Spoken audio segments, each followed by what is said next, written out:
Hello, I'm David DeCosmo. Welcome to ECTV Live. I'm joined by my co-host, Rusty Fender. Rusty, welcome. Good to see you, David. Nice to see you, my friend. We have as our guest today Scott Babinski, who is representing an organization called Quigley's Shelter Pets. And in terms of full disclosure, I must tell you that I met Scott because of a problem we had in my neighborhood with feral cats. Beautiful little kittens that most people would say, "Oh, gee, how can I resist that?" But as it happens, they represent a problem, and it seems to be literally a growing problem across the area. Scott, your organization attempts to deal with it in many ways. How did Quigley's Shelter Pets get started? Well, before we had our own organization, we are a 501c3 charitable organization. Before we had our own, I volunteered with some of the other organizations in the Scranton area and sort of learned the ropes, and of course always loved animals, and I think everybody here loves animals, you know, for sure. So that's how I got started, and I did that for about 10 years as a volunteer working for other organizations, and then a group of us came together and sought out what we needed to do so we could do this on our own and have our own facility and be in charge, and so that's how it came to pass. So we were incorporated in the state of Pennsylvania as a nonprofit charity, and then we got federal status as a 501c3 charity where people can make donations and be able to deduct that on their income tax. So that's where we are right now. And I have to tell you, and as I said at the opening, and I'll hold up this photo for you. You see, you know, kittens like this, and you know, they look so darn attractive, and 99 out of 100 people are going to say, "Oh, gee, they're cute." And probably if they're in your neighborhood, somebody's going to put out food for them. They feel sorry for them, sure. The problem is that that's all they will do for them. And consequently, it's Scott, like feeding the bears at Yellowstone. It's like you set a bad precedent when you do that. Exactly. And I must tell you that I personally had some problems with the fully grown cats that sometimes are in our neighborhood. I have a nice little sports car I really enjoy. Had a cover on it, and one or two of the cats that roamed our neighborhood wound up getting on top of there. And admittedly, it was starting to age anyway, but between it starting to age and the claws that they dug into it, it really, the whole thing was shredded. And here again, they were hanging around the area because somebody was feeding them, well-meaning, you know, good-hearted person feeding them, but they were not getting any kind of shots whatsoever, not neutered or spaded. So again, the population's just going to grow. And Scott, you had given me some research information when we talked before the show about how big a problem this is. I mean, nationwide. Oh, every neighborhood will have the stray pets that will come around if they can be sustained, them living on their own, either with people putting out food, or if there's a rodent population that they'll actually control the rodent population, but that gives them a reason to stay around, live under a shed, for instance, you know, behind a garage, somewhere where they can get shelter from the rain and find food, and there they'll stay. You know, they'll consider that their home. I think it's with any, not that just wild animals in general. I know that I pay thousands a year to get all my mulch at my property in Duryea just absolutely perfect. You could eat off this. Yet the neighbors will buy tons and tons of shelled peanuts and cake and bread. And the thing is that I have all the trees in my yard, so the squirrels and the birds and the cats and whatever will come. They will use the trees in my yard, and then every day it's a 20-minute ordeal to pick up the shells and the remnants and the food, which also brings in other vermin and other rodents. This is a snowball effect, if you want to get technical. And the most that you mention becomes a litter box for cats. That's the problem. So you get an odor from that. Now, if you are a pet lover, you want to have a cat as a pet, fine and dandy, you know, then you take, but I guess that's the problem, Scott. Yeah, and we realize it's a catch-22. You want to help these animals out. With the winter we had, which seemed endless for 8 months, you know, these animals can't even see the ground, let alone finding scraps of food. But it's not a good precedent to set. Right. So you were saying then, David, as far as helping them out, in other words, the neighbors that put out food, of course, they're well-meaning, but that's as far as they'll go. It takes them a minute, and maybe they have a cat that lives in their house. So So across the country, it's a little bit different from what we're talking about there. They have what they call TNR, trap, neuter, and release, where they will, organizations like ours will come in and they'll gather the cats up, take them, get their shots, which they're legally required to have. Even if They are legally required to have the shots? Any domestic animal that has contact with humans is legally required to have a rabies shot. So that's in Pennsylvania.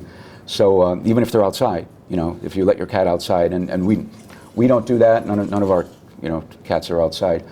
But that's one thing. But when you neuter them and spay or neuter them, and you're going to leave them where they are, then what will happen is that population will then stabilize. Right. And then you'll have 3 or 4 cats that always live there, and they'll live there for years, and no other ones will come in. So you won't have 30 cats there. You'll just have those. And that's now, that's the trick. That's okay if it's an area where everybody's fine with that. But in your case, we need to get them to safety.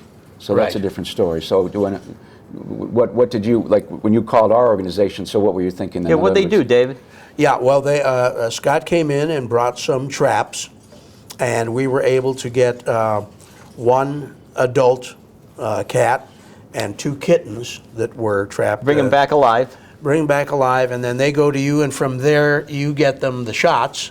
Correct. That are needed. Yes. And then ultimately is the goal to get them adopted? Well, in many cases, our organization we're new and we're small, we're a little bit different. We're taking in pets that are somewhat unadoptable, and we feel that we're going to keep them for the duration of their lives with our volunteer network of people, and we're looking for a larger facility right now from the facility we have.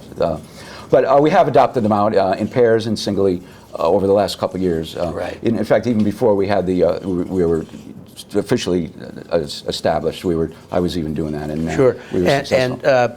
And I should point out, it's Quigley Shelter Pets. And I think, if I recall, Scott, the Quigley was the name of the first cat that Well, you... one of the first cats, yeah, and I thought it was a cute name. One of the first cats and actually we did do the trap, neuter, and release with Quigley and his brother Raphael, and I got them their shots and got them neutered, and then I let them back out where they were in the neighborhood. Sure. And yeah, so then, What if someone has a cat, a kitten in their neighborhood, and they decide, yeah, I do want to keep it? What should they do? well, that's a good. Well, if they don't know how to retrieve it and they want to keep it as a pet, they certainly could call us or one of the other fine organizations around, and we could work with them. That's sort of an unusual situation because. Normally, if somebody wants a cat, they'll go up to A shelter. a shelter, Yeah. or there's some organizations around that will adopt out cats. Yeah, SPCA and Those kind of things, sure, national organizations. So, but that's a good one. They could certainly contact us, or we could, if they're out of our area, we could point this at some of the other areas. What's their responsibility once they take in? I'm using a cat as an example. I suppose you might come across a stray dog or something sometime.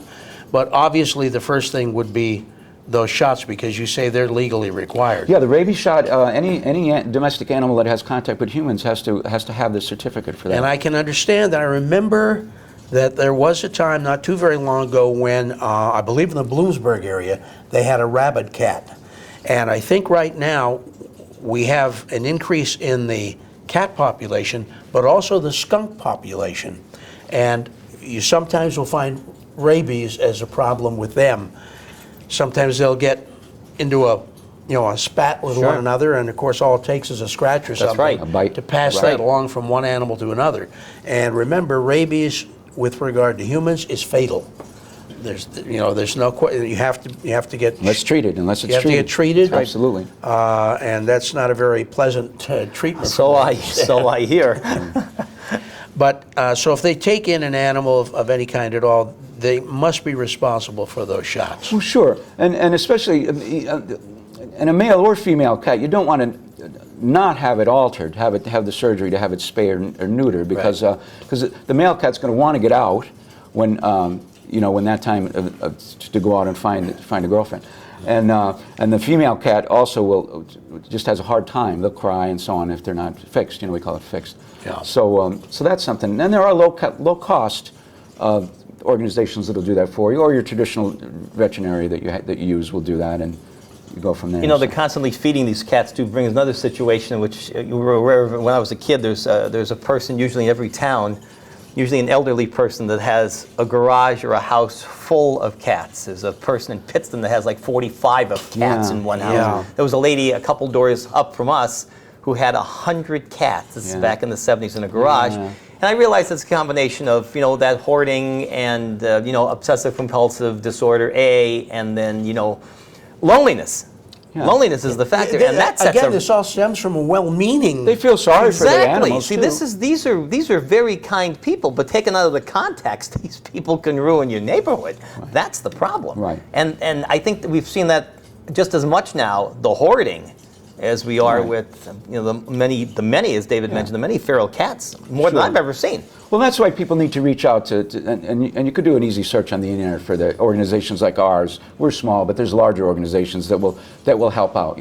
Some of the very large organizations actually are maybe less likely to help out because they're swamped, because everybody goes to them. So maybe a medium-sized organization will say, sure, we have room and we'll come and get the few cats in your neighborhood and thank you for saving them. Sure, and I guess I should point out in my particular case, one of my immediate calls was to the SPCA, and they were very kind and got back to me fairly quickly, but in essence said they could not do anything. I bet they would, yeah. They wanted to refer me, Yeah. and as it happens, I had already had referral to Quigley Shelter Pets, and to your credit, you came in pretty quickly. I figured that you see all the time on their websites that we are not at this moment accepting any animals. So you figure that they're just jammed in their quarters with all the folks just dropping things off, either They're full. scheduled or Yeah. unscheduled, planned or unplanned. That's the Sure. problem, Yeah, so that's the thing. And people are well-meaning, so they will drop them off, without going through the proper channels. And of course, you went through the proper channels. We communicated, and everything so far is working out fine. I think one of the stumbling blocks toward getting the proper care is there is a realization that if you're going to do anything with that animal, there's going to be some costs involved. Right. I mean, Sure. not necessarily. You, for instance, operate through donations. As a matter of fact, you have an interesting thing that you do here. Yeah. This is kind of neat. This is the $9 for Nine nine lives. lives. That's Right. good. No, program. people say cats have 9 lives. so- Yeah, that's a great positioning statement. Yeah. Yeah. So we figured people could. Many of the cats in our care have used up many of their 9 lives. That's why we say we have ones with broken bones that are healing, and ones that have the diseases. We have diabetic cats that have just learned how to give insulin shots twice a day, and I've never even looked at a needle before. For me, I've been so scared, and now I have to give injections. So, Yeah, I'm the same way. So Yeah. Yeah. So we're hoping that people would help. We're not asking for $100. We say, can you donate $9 on our Facebook or website, and people have come to help us. Yeah, now, and I mean, that brings up a follow-up to what I just asked about people being reluctant to step in because of costs involved. We just think of I don't know what it costs for a rabies kind of show. Do you have any kind of... Well, an initial appointment at a regular veterinarian was a couple $100. At any veterinarian you would go to for the shots and and the spaying exam. is And it's another lot. couple $100. Few hundred, Now, there's low yeah. cost. We could speak about Yeah. that, to do the feral cats, and I have Yeah. worked with those organizations. There's actually one that has a truck that they've converted into a very sterile, nice surgical mobile unit, and they come up to Griffin Pond and they'll make appointments there. You have to call them about 6-8 weeks in advance, though, and make the appointments. And how many cats are you bringing? So I bring 6 cats at a time. Oh, that's great. And it's very economical, and they do a great service. I believe they're out of Broadheadsville. So that's great, and they go around the whole northeastern PA area. So anybody could look into that, and then so there are alternatives to the high cost. Now, the high cost is if you're going to keep the pet for yourself. Well, then you want regular veterinary care. So Yeah, so that's what. but it sounds to me like that care is expensive. Now you add a situation where you've got a cat with diabetes. Right. Your costs have to be phenomenal just for that one animal. You're right. Right, and it's true, and there are some nice people that are helping us out, and but we still work out of our own pockets right now, but that's okay. Sure, we no. care about the animals. So. I understand, and ironically, after I contacted Scott, and I did some Facebook posting about that, sure enough, the first thing I got was people asking for Scott's name and address and phone number, so obviously... The best form of reference and advice is... Yeah, I mean, but it just shows you the problem is out there, the Right. realization that the People problem... do care. I believe they care, and they want it the best for the animals, so that's for sure. Yeah. Should it be a municipal responsibility? Well, that's a good question, and that's something we've talked about among our board of directors, and we want to get satellite locations and bring the word out to other areas, first starting off in northeastern Pennsylvania, and then ideally going nationwide. What we want to do as far as all the different aspects of the trap, neuter, release, where it's applicable, where they can be returned to where they are, Yeah. as long as nobody's good bothering question. them, or we save them, we bring them in, we collect them and bring them in and give them lifetime care and so on. So we want to get, we do want to get the word out, and many people maybe aren't aware of this, and so that's where we are now. We're starting with But that. you have, Luzerne County has a vector control, I know. Yes. But I Yes. believe they only deal with bats, and I'm not sure if they even deal with, I think maybe skunks too, I'm not May- sure. And that's only maybe. because that's the fourth largest county. I think that's the only one. Being the fourth largest county in Pennsylvania out of the 67 total counties, I think that's why the smaller counties like Lackawanna or Venango or out west in the western state don't have that luxury. Luzerne's very lucky though to have that because of size. you stop to think about how many bat problems are there really? You're right. How many cat problems are there? And unfortunately, as we talked about this before, in the natural gas industry, the moving and working around, the nocturnal habits of the bat is priority one, or you'll not be able to get a permit from the Department of Environmental Protection or anybody else to put that pipeline through. A lot of these places have to work at night when the bats are out. They can't disturb the habitat during the daytime. It's a huge deal when people laugh about that. It's like there's probably more thought into the bat population than the cat population because of that. And fish as well when you're doing highway construction. Exactly. Certain times you can't work around streams. Absolutely. because fish, and yet I don't see the fish all that much. I don't see the bats all that much, but I see the cats all You're over right. the place. Right. Well, there you go. Right. Sure. Well, cats are friendly with humans, so they'll as long as you're at a distance, even a feral cat will know that you're far enough away that you're no danger to them. Even though if you try to approach them, they will maintain that certain distance from you. But given the idea of, I'm going to put it in quotes, property damage in the case of using the mulch pile or the as a litter box. shredding that I had of a car cover, I would think that people complaining about cats in any particular municipality, it seems to me would be great or logical if the municipality would assume some of the responsibility. Absolutely. Even if it were just to get the animals to an organization like right. yours. Well, that's a great idea, and I wonder maybe after the show we could talk about maybe some contact information. I'd be happy to make a couple of phone calls and say, hey, rather than destroy the animals, as a first option, our organization would come out with some of our volunteers, and let's see what we can do first before that happens. Sure. So- I mean, again, all cards on the table. I don't want to have pets. We have fish. When we go away for 2 weeks, we can feed them with these feed things that dissolve. That regulate it, yep. I don't have to take them for a walk. That's right. And long before you're tired of them, they're gone. Yeah, so I like the animals, but I don't want to have a pet, and I don't want to have the responsibility for owning Absolutely. a pet. Yeah, not everybody's a pet person. Not No, everybody. but if you do have a pet, you also have the responsibility. Oh, it's full time. You can't shirk your responsibilities once you have them. Medical care and food and everything else that goes along with having a companion animal. For sure. Are you seeing the feral cat problem move more from the rural area? I mean, you almost expect to go to a farm and see 15 cats around.